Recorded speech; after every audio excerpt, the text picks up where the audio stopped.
Lyra stepped into the small cafe on the human space station, the door hissing shut behind her. She was only there to get a warm drink before heading back to her quarters, but the moment she entered, she froze. A deep, vibrating sound rolled through the air, heavy like distant thunder. It came from a black box mounted in the corner, and every beat made her chest tremble. Her frills twitched. She had heard stories all her life, warnings from elders, teachers, and even government officials. Human rock music was said to be chaotic and harmful. They claimed it caused confusion, aggression, even madness in alien minds. Lyra had always believed it, and her first instinct was to turn around and leave. But something in the sound made her hesitate. It didn't feel like pain. It felt strange. Her pulse quickened and her breath caught in her throat. She took a cautious step inside, her eyes scanning the cafe. A few humans sat at tables, tapping their fingers or nodding their heads to the rhythm. Some aliens were here too, but most of them had sour, uncomfortable looks on their faces. One even muttered under his breath as he left. Lyra swallowed hard and made her way to an empty corner, hoping the sound would fade into the background. It didn't. The music shifted, the guitar grinding in a way that sent a shiver down her spine. Her fingertips tingled and her legs felt light. She gripped the edge of her table to steady herself. It was as if the music was reaching into her and pulling something out she didn't know she had. She tried to focus on the drink menu, but the letters blurred as the beat pounded in her ears. Across the room, a human man was watching her. He had messy brown hair, grease stains on his sleeves, and eyes that seemed to read her every movement. He got up slowly, walking toward her with a relaxed, almost lazy stride. When he reached her table, he leaned slightly forward. "You okay?" he asked, his voice casual but curious. Lyra looked up, startled. She opened her mouth to answer but hesitated. Should she admit the truth? That this sound, the one her people feared, was making her heart race instead of ache? She tried to form a calm answer. "I think the sound is too strong." The man's lips twitched into a grin. "This," he pointed toward the black speaker, "this is nothing. That's soft rock. You haven't heard the real thing yet." She blinked at him, unsure if he was joking. "Soft? It feels like it's inside me." "That's the point," he said, pulling out a chair and sitting across from her. "Rock's supposed to get in your head, make you feel something you didn't expect." Lyra shifted uncomfortably. "My kind says it's dangerous?" "Dangerous?" He chuckled. "Only if you're scared of feeling alive." Her frills twitched again, reacting to the way he said alive. There was no pressure in his tone, no mockery, just certainty. She wanted to look away, but her curiosity betrayed her. "Is there more of it?" He leaned back, the grin growing wider. "Oh, there's a lot more, but I don't think you're ready for it." Something in her chest tightened. She didn't like being told she wasn't ready. "I could be," she said before she could stop herself. He studied her for a moment, his eyes narrowing slightly, as if trying to see past her words. "Name's Cole. I'm an engineer here. If you want to know what rock really is, meet me after your shift. My workshop's on the lower deck." Her heart gave a strange jolt. She didn't know this human, didn't even know if it was safe, but the thought of hearing more pulled at her. She nodded before her mind could argue. Cole stood, pushing his chair back. "Careful, though. First time's always a shock." As he walked away, Lyra stared at the tabletop, the music still rumbling through her bones. She told herself she was only curious, that it was just sound. But when she finally left the cafe, her steps felt lighter, almost in time with the fading rhythm. Back in the quiet of the corridor, she realized her hands were trembling, not from fear, but from something else entirely. The stories had been wrong. Human rock hadn't hurt her. It had woken her. And now she couldn't stop thinking about what the next song might do. Cole was already at the workshop when Lyra arrived. The lower deck was quieter than the rest of the station, the hum of the engines constant in the background. She stopped outside the half-open door, peering in. The space was messy, metal parts scattered across tables, glowing tools hanging from the wall, and a faint smell of oil and burnt circuits in the air. Cole looked up from a device he was fixing, a faint smile touching his lips when he saw her. "Didn't think you'd actually come," he said, wiping his hands on a rag. Lyra stepped inside cautiously. "I said I would." He motioned for her to come closer. "So you survived soft rock? Want to see what the real thing sounds like?" Her frills gave a small twitch at his tone, half challenge, half promise. She folded her arms. I'm not sure I should. My people believe. Your people believe it's dangerous, he finished for her. Yeah, you told me. But maybe they're wrong. You felt something in the cafe, didn't you? Lyra hesitated. She didn't want to admit it, but the truth slipped out. It made my heart faster. That's called adrenaline, Cole said, pulling open a drawer. And trust me, music's the safest way to get it. From the drawer, he took out a pair of black padded objects connected by a curved band, headphones. They looked heavier than she expected, with a strange gleam on the metal edges. He held them up. These will block every sound except the music. No distractions, no escape. Her pulse jumped. And what happens if it's too much? Then you take them off, he said simply. You're in control, always. Lyra reached out and touched the headphones. The surface was cool, smooth. They didn't feel dangerous, yet something about them made her chest tighten. She thought of the warnings again. How human sound could overwhelm the alien mind, how it could push them into emotional chaos. But standing here, with Cole's calm eyes watching her, she felt less like prey and more like someone about to take a step into unknown territory. She placed the headphones over her head, the padding pressed gently against her frills, muffling the low hum of the room. Cole walked over to a control panel and pressed a button. The first note struck her like a spark to dry wood. A drum beat pounded in her ears, steady and strong like a giant's heartbeat. Then the guitar came, louder, sharper than anything she had heard before, each note like a flash of heat along her skin. The bass rolled through her chest, deep and thick, as if the sound was part of her own heartbeat.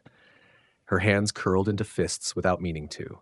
The music wasn't just noise, it was movement, it was heat. It was something alive crawling under her skin. She felt her body swaying slightly, her frills trembling with every beat. Cole was watching closely, his expression unreadable. Too much? He asked, raising his voice just enough for her to hear. She shook her head quickly. No, more. The song built higher, faster, the drums racing, the guitar screaming with raw energy. The singer's voice came in, rough and powerful, carrying emotions she couldn't fully name, anger, joy, longing, defiance. Her chest rose and fell with quick breaths, her luminous skin patterns flickering wildly without her control. She had never felt this way before. Not during the grand ceremonies of her people, not in the quiet beauty of her homeworld's night skies. This was different. It was sharp and wild and unshaped, yet it filled her completely. Her mind flashed with images she didn't understand, running through endless corridors, leaping from great heights, shouting at the stars. It was as if the music was showing her pieces of a life she had never lived, but always wanted. The song reached its peak, then crashed into silence. She pulled the headphones off, panting lightly. For a moment, she just stood there, feeling the echoes in her body. What was that? She asked, her voice almost trembling. Cole grinned. That was just the first track. She stared at him. It felt dangerous, but I wanted more. That's how you know you're hooked, he said, leaning against the table. Most people either run away or they lean in. You're leaning in. Lyra glanced down at her hands and saw they were still shaking. What if it changes me? Cole tilted his head. What if it changes you for the better? Something in his voice made her chest warm, a small smile tugging at her lips before she could stop it. She wanted to argue, to say she'd think about it, but instead she heard herself say, "Play me another one." Cole's smile widened. He reached for the control panel again, but this time his tone was softer, almost teasing. Careful, Lyra. The more you listen, the harder it is to stop. Her frills lifted slightly in defiance. Then don't stop. As the next track began, heavier and faster than the first, she closed her eyes and let it hit her like a storm. The beat was stronger, the guitar wilder, the voice sharper. Every note seemed to push away the warnings of her people, replacing them with something new, something alive. And somewhere deep inside, she knew this wasn't the last time she'd come here. This was only the beginning. The next day, Lyra told herself she wouldn't go back to Cole's workshop. She had work to finish, reports to file, and she didn't want to look like she was chasing something she couldn't explain. But all morning, the memory of the music gnawed at her. It was there when she was eating breakfast, there when she walked through the station corridors, and there when she tried to focus on her terminal screen. Every sound she heard, a tool clinking, a door sliding, even her own footsteps, seemed dull compared to the rush from the night before. By mid-shift, she gave up pretending. She found herself walking toward the lower deck, telling herself she was just going to say hello. But when she stepped inside Cole's workshop, he looked up from under the hood of a half-repaired service bot and smirked like he had been expecting her. "You're back," he said, wiping his hands. "Couldn't stay away, huh?" "I was in the area," she lied, though her frills betrayed her by lifting slightly. Cole didn't push. Instead, he pulled a small case from under the table and set it down. "I was thinking, you've heard music in here, safe and contained, but what about feeling it?" She frowned. "Feeling it? I already feel it." "Not like this," he said, opening the case. Inside were sleek, upgraded headphones with thick cushions and a heavier frame. The metal gleamed faintly under the light. "These aren't just for listening. They have haptic feedback, tiny vibrations that sync with the beat. It's like the music moves through your skin." Lyra's pulse jumped. The thought of it made her both curious and nervous. And what if it's too much? "Then you take them off," he said again, his voice steady. "You're still the one in control." She stared at the device for a long moment before reaching out. The weight of the headphones was reassuring in her hands. She sat down, placed them over her frills, and gave a small nod. Cole tapped the console, and the world disappeared. The first note didn't just hit her ears, it rolled through her bones. The drums pounded against her chest, the guitar snarled like a living thing, and the bass shivered through her arms and legs. Every beat vibrated against her skin, making her muscles tense and release in rhythm. She gasped at the sensation, not in fear, but in surprise. Her body started moving before she thought about it. Her fingers tapped against her thigh, her foot pressed in time with the kick of the drums. She leaned forward slightly as if the sound was pulling her toward its source. The singer's voice came in, raw and fierce, carrying words she didn't understand, but emotions she could feel. Freedom, rebellion, longing. Cole watched quietly, leaning against the table. He'd seen people hear rock for the first time, but never an alien who reacted like this. Her luminescent markings brightened and shifted with the music, pulsing in sync with the beat. It was like her entire body was becoming part of the song. When the track ended, Lyra pulled off the headphones, breathing heavily. Her skin glowed with shifting colors, and her frills were spread wide. She struggled to find the word. "That felt like flying." Cole smiled. "That's the idea. Rock isn't just something you listen to, it's something you live." She shook her head, still catching her breath. "I don't understand how humans made something like this. It's wild but perfect." "Because we're wild and imperfect," he said simply, "and rock is honest about it."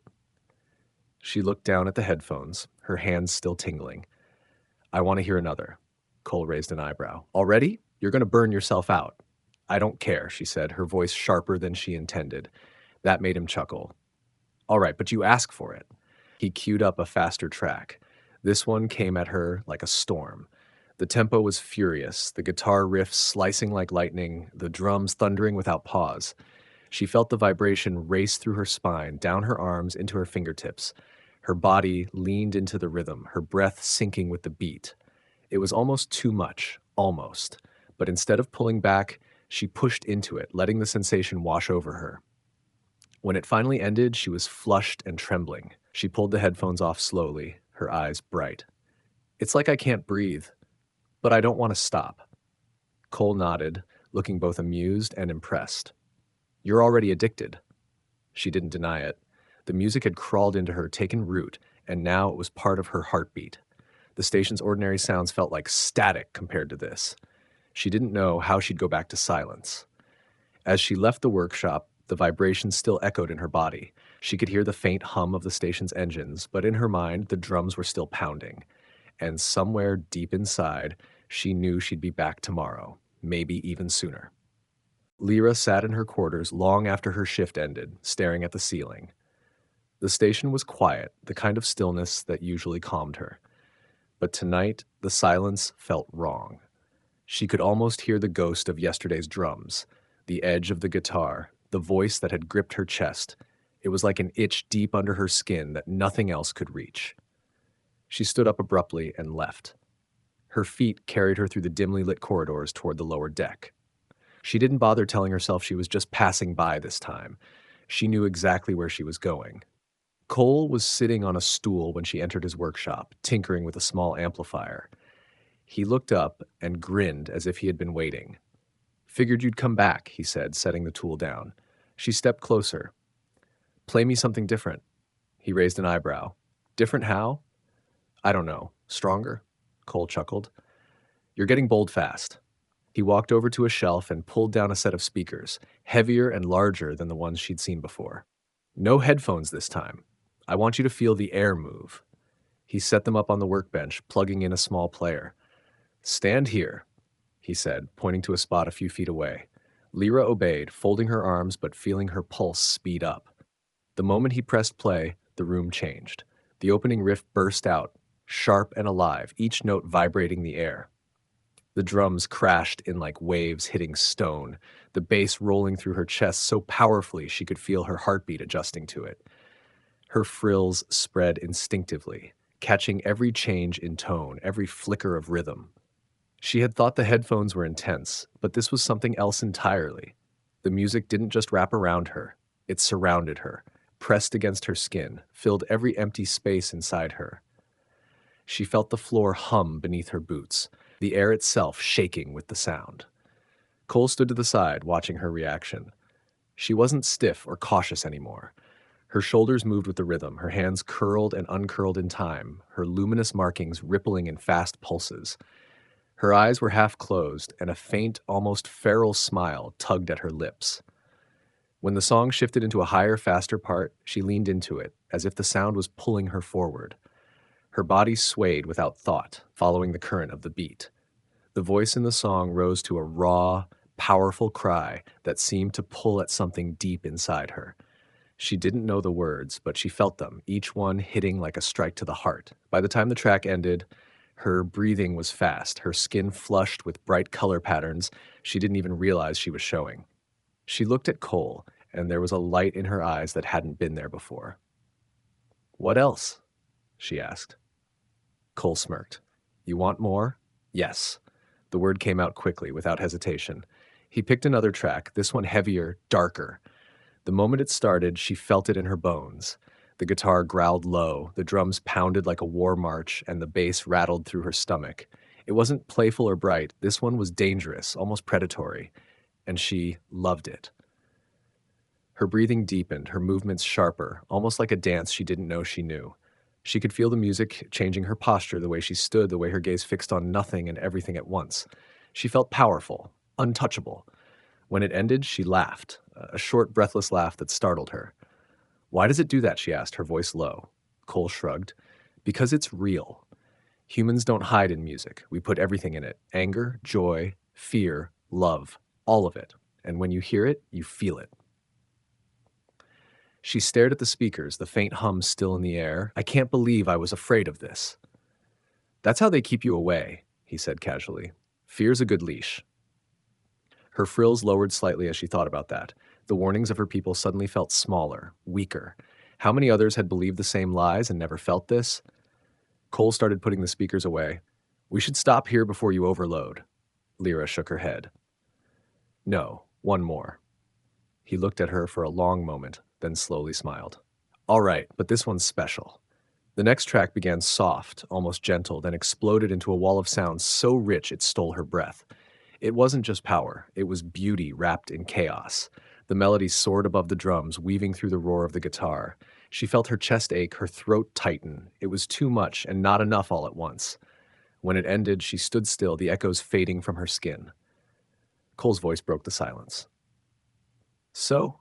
She turned to him, her eyes bright and certain. "I think I'm starting to understand why you love it." Cole grinned. "Careful, pretty soon you'll love it more than I do." She smiled faintly, but inside she knew it was already too late. The music was part of her now. Over the next few days, Lyra found herself making excuses to pass by Cole's workshop. Sometimes she claimed she needed to check a maintenance panel nearby. Other times, she said she was delivering a small part from storage. But each time she stayed longer than necessary, letting Cole play her another track, another style, another pulse of human rock. She began to recognize patterns, the way a slow build could make her chest ache before the sudden burst of sound lifted her, the way a sharp guitar riff could feel like a spark running through her spine, the way a strong drum beat could set her whole body moving before she even noticed. She liked how unpredictable it was. No two songs felt the same. But she also started noticing the stares. In the corridors, other aliens looked at her longer than usual. Some turned away quickly, others whispered to each other. At first, she ignored it.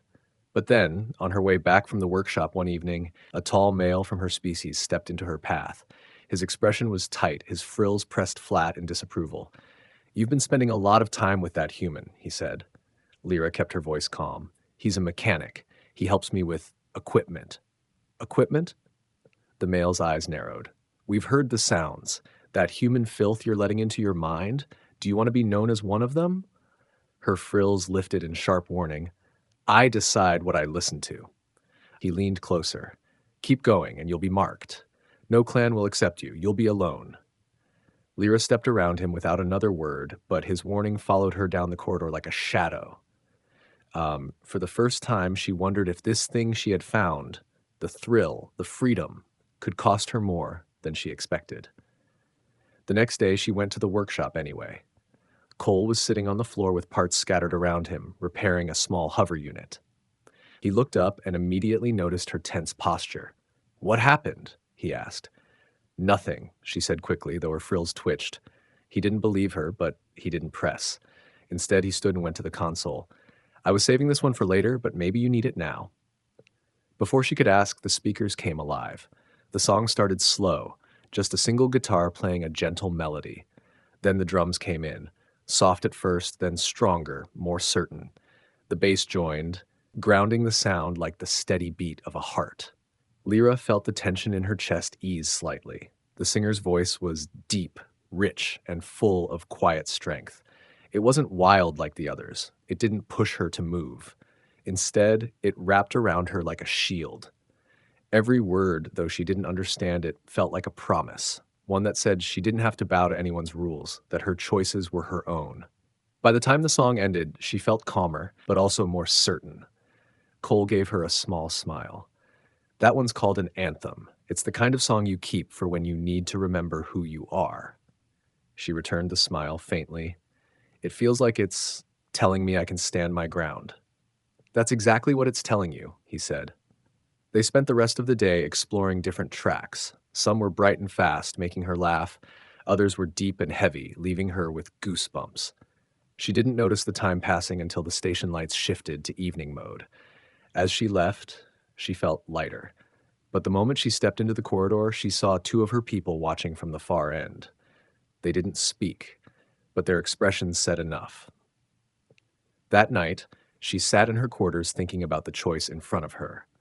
She could stop now, return to the silence her clan approved of, avoid the whispers and the threats, or she could keep going, keep feeling the way she felt when the music hit her, the rush, the freedom, the spark that nothing else gave her. She already knew her answer. The next morning, she walked into the workshop with a look that made Cole raise an eyebrow. "You're sure about something?" he said. "I am," she replied. "I want to hear the loudest one you've got." He grinned slowly, turning to the console. "You asked for it." When the first blast of sound hit her, she closed her eyes and let it fill her completely. The warnings, the stares, the threats, they all faded under the roar of human rock. Cole didn't tell her where they were going until the transport doors closed. Lyra sat across from him, the small shuttle humming as it left the station. Through the window, stars slid past in slow streaks.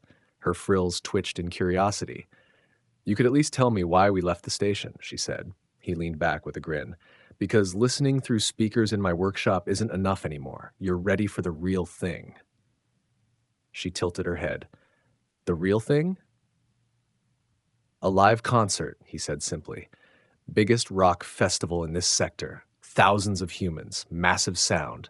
You'll feel it in your bones." Her stomach tightened. She pictured the warnings from her people, the threats from others in the corridors. She imagined being surrounded by humans, every one of them lost in that wild noise. Part of her wanted to tell him to turn the shuttle around. But another part, a louder part, was already racing ahead, imagining what it might feel like. The shuttle landed on a colony world lit up against the night sky.